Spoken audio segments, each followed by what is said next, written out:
Salam. Bugün aktyorluq sahəsində bir çox insanların özlərini görməməsinin əsl səbəblərini araşdıracağıq.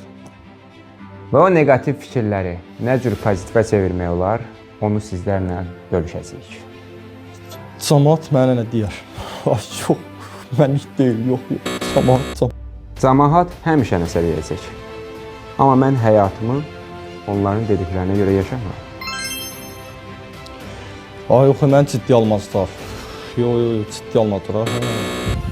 Əvvəl özümü ciddiyə alım, nəticələr isə özü gələcək.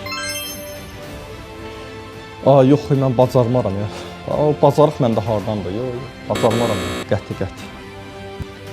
Bacarmamaq yoxdur. Sadəcə bu həyatda sınamamaq var. Ay, yox, məndən aktyor olmaz. Ay, sən dədən baban aktyor olub. Yox, məndən aktyor olmaz, qəti. Aktyorlar doğulmurlar. Sadəcə özlərinə inandıqca o insana çevrilirlər. Yoxdur, istedad hardan gəzir məndə? Yox, istedadım da yoxdur mənim. İstedad sadəcə başlanğıcdır. Səni zirvəyə aparan isə ancaq sənin əziyyətindir. Əgər sən də özünü aktyorluq sahəsində görürsənsə, Düşüncələrimi dəyişdirməyin kifayət eləyir.